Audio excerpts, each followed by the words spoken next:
From Astoria to the Rockaways, it's time for the Queen's New Yorker. And here is the man giving you all the info, your uber snazzy and jazzy host, Mr. Jason D'Antonio.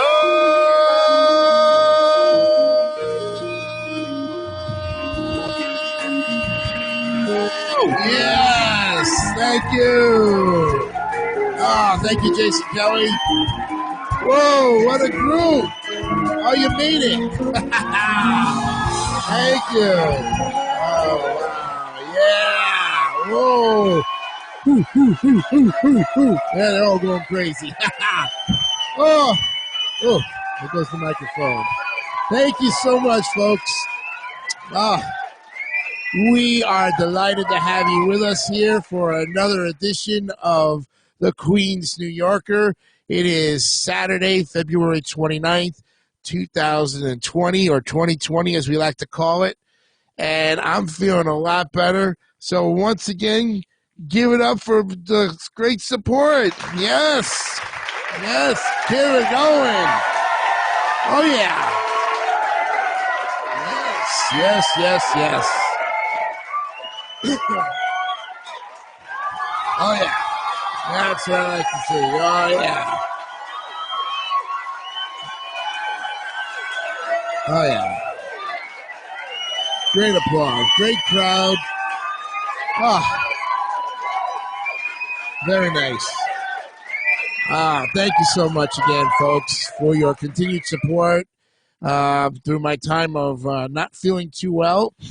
I had lost my voice a couple, last 3 days, and it's finally coming back. It's still got a little more hoarseness, but we're getting there. We're getting to a point now where I'm clearing up. Still a little congested, but not so bad. It's the change in the weather down here. That's what the thing is well, the Florida winters here are rough because we have the up and down temperature change, and that can cause a lot of people to get sick. No, there's no coronavirus, so don't go spreading rumors that Jason had the coronavirus. I'll tell you right now, you want to say stupid things like that, I can have you sued for it, because that's libel. Yeah. And we know there are a lot of people out there that like to make up stupid rumors, so you know what? Don't even go there, okay? In the meantime, focus on the positivity of the group and the fact that we are doing wonderfully with the channel. I can't tell you, 25 more views, folks. I'm going to be on camera again because last episode, 22 views, 18 comments, and they were all great. Thank you so much because we gained more subs. We went from 373 to now we are close to 400. We are at 394 subs, 2,475 total views. Once again, give yourself a round of applause for it. Yes. Yes.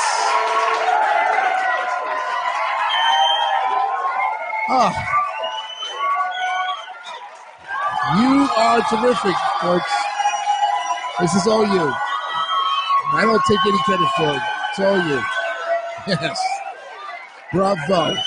Bravo. Very nice. So, I look at it this way and say to myself, what do we have to do to keep growing? Well, the thing is, please tell everybody about the show. That's the way to do it. And once you do that, you will be able to definitely gain loyal friend and true status, like Bob Barker always used to say on The Price is Right.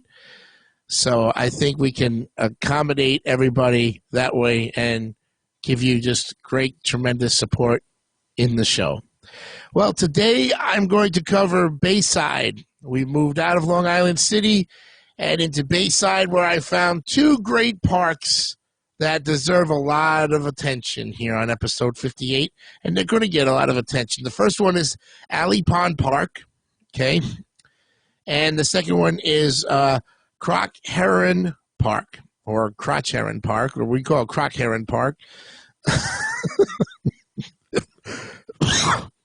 Either way, I mean, you're going to call it Crotch, you're going to call it Croc. I don't know. But there are two great famous parks in the neighborhood of Bayside. And that's what we're going to be covering today on episode 58. So we moved, Long Island City was great, has a lot to offer as far as parks and recreation and great buildings, as you could tell. And we're going to move on. We thought Sunnyside was going to have some stuff to cover, but it didn't. Maybe there's something left in there to cover back. We'll see. There's lots, though, to cover in Bayside, and we're going to do that today. All right, so let's start off with Alley Pond Park. It is the second largest public park in Queens. Can you believe that? It is occupying 655.3 acres of land. Wow. And the park is bordered to the east by Douglaston, to the west by Bayside, to the north by Little Neck Bay, and to the south by Union Turnpike.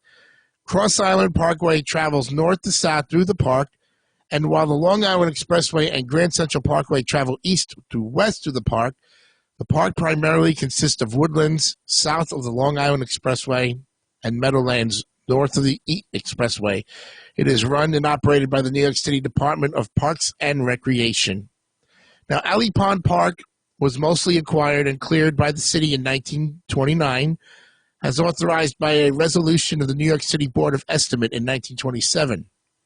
The park contains the Queen's Giant, which is an old tulip poplar that is the tallest, carefully measured tree in New York City and probably the oldest living thing in the New York metropolitan area. The Alley Pond Environmental Center, with a library, museum, and animal exhibits, is located in the northern part of the park on the south side of Northern Boulevard. The park occupies part of a terminal moraine, a ridge of sand and rock that was formerly formed by a glacier 15,000 years ago at the southern terminus of the Laurentide ice sheet. Boulders dropped by the glaciers on the hillsides of the southern end of the park still remain, as do scattered kettle ponds formed by melting ice. The valley features both fresh water draining into the valley from the hills and bubbling up from natural springs, and salt water from Little Neck Bay. This promotes ecodiversity with freshwater and saltwater wetlands, tidal flats, meadows, and forests accommodating abundant bird life. Now, what is now Alley Pond Park was once home to the Matencock, who harvested shellfish from Little Neck Bay. The English began to colonize the area by the 1630s when Charles I granted Thomas Foster 600 acres, on which he built a stone cottage near what is now Northern Boulevard. Mills were built on Alley Creek by Englishmen Thomas Hicks and James Hedges, while other colonists used the valley as a route to Brooklyn, the Hempstead Plains, and the Manhattan ferries. George Washington is thought to have used this route for his 1790 tour of Long Island. The valley's usage as a passage, or perhaps its shape, may ultimately account for its name in any case, and an 18th century commercial and manufacturing center there became known as the Alley. Despite the center and light industrial uses that dated back to Hicks and Hedges mills, the area remained agricultural and largely unspoiled into the 20th century.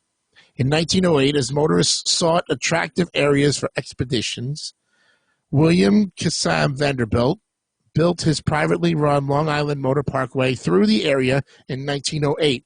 And by the 1920s, automobiles were proliferating faster, and so were people, as the population of Queens doubled during that decade. With open space becoming less plentiful, the city of New York began setting aside land for parks, and it acquired the Alley site for this purpose on June 24th of 1929. Later that year, the Parks Department expanded the park into 330 newly acquired acres surrounding the alley and removed some older structures. After this acquisition had been approved, Mayor James J. Walker declared that there is no better site in Queens. In 1935, the park officially opened with ceremony attended by Mayor Fiorello H. LaGuardia and Parks Commissioner Robert Moses.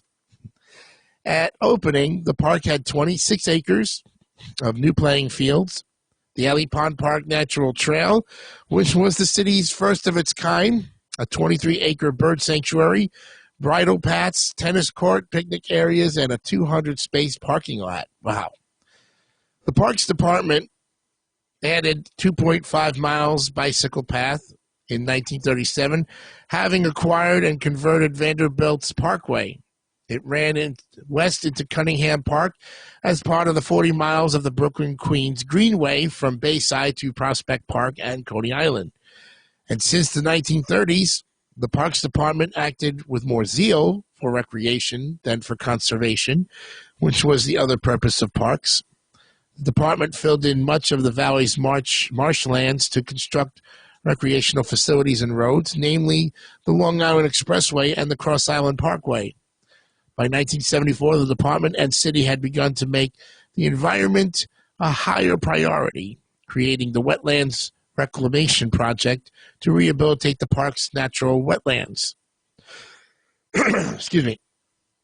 In 1976, the Alley Pond Environmental Center opened with a mission of educational and ecological education. For conservation purposes, the city acquired over $10.9 million worth of new land for the park, and in 1993, almost $1 million was spent to restore the picnic grove, renovate 2 stone buildings, and can reconstruct the playground and soccer field. In 2017, Alley Pond Park's 17-year-old African tortoise Millennium was stolen from the park. And a police investigation in which the thief returned the tortoise. He apparently had traded the 100-pound reptile for a musk turtle in Connecticut, transporting the tortoise via public transportation. Now, this Queens giant, also known as the Alley Pond giant, is an old tulip poplar that is located in Alley Pond Park, being the tallest carefully measured tree in New York City. And it might also be the oldest living thing in the New York metropolitan area. As of 2005, the tree measured 133.8 feet tall and is probably 350 to 400 years old. The Queens Giant is hidden within a grove, barely visible from westbound Interstate 495. The tree is near the Douglaston Plaza Mall and is accessible by foot from Alley Pond Park. There are no signs to it, but it can be viewed in an urban park ranger tour.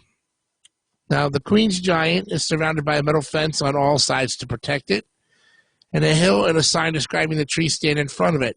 A tree in Staten Island known as the Clove Lake Colossus has a more massive trunk, but it is only 119 feet tall. And that is a look at Alley Pond Park. And now we go to Crotch Heron Park. And if we run out of time here, we'll, of course, pick up with part 2 of it and move into the next thing. Now, Crotch Heron Park is a public park situated at 214th Street and 35th Avenue in Bayside, Queens, New York City.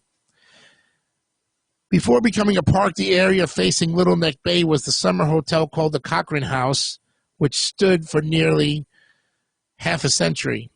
The building resembled an Italian villa and included a square tower at one corner, large windows, and a broad piazza facing the water.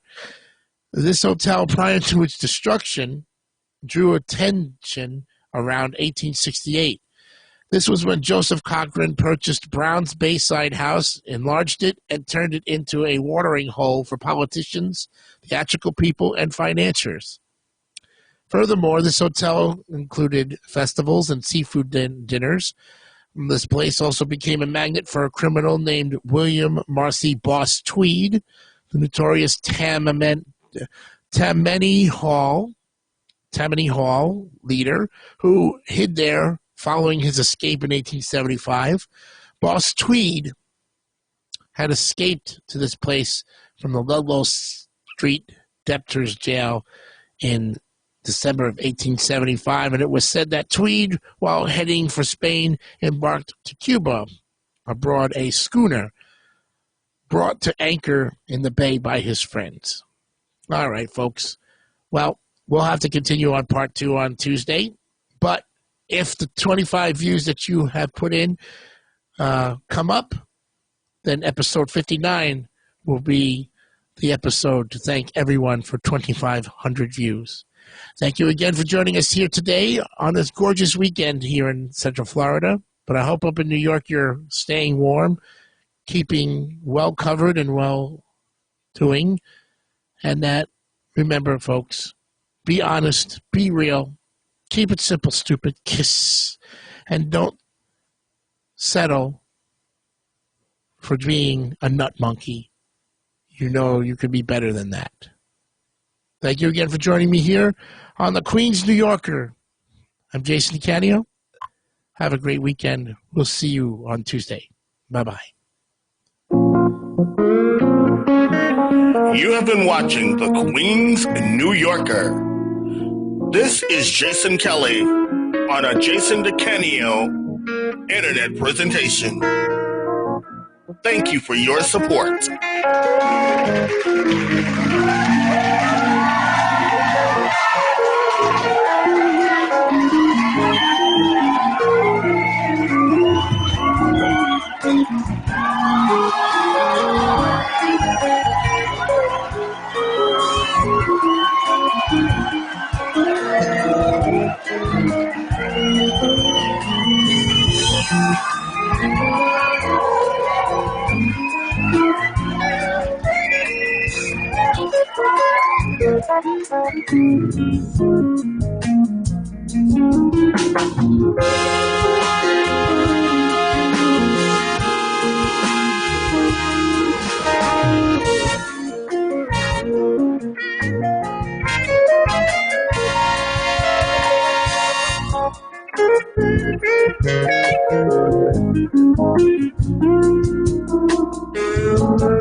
Don't forget to subscribe to the David Dyson Network for great more content like this one.